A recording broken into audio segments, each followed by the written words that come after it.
Guys, yung natin yung in-order ko. Paborito ko talaga yun, kaya dito lagi ako na ano. Tsaka po, paborito ko din. Hintayin naman natin yung order ko. Hintayin lang natin mas unti pa. Unti pa, mamaya. Ito guys, ketchup. Ketchup po to, pero dito po yung tomato, dito po sili. Dito po sa loob ha, pag nawag niyo po ito dito. Lagyan natin ng ketchup yung ano. Yung tumulong.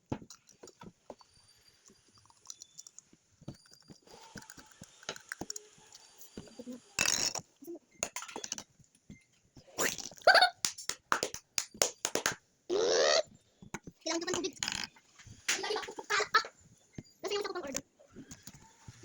Ito yung natin.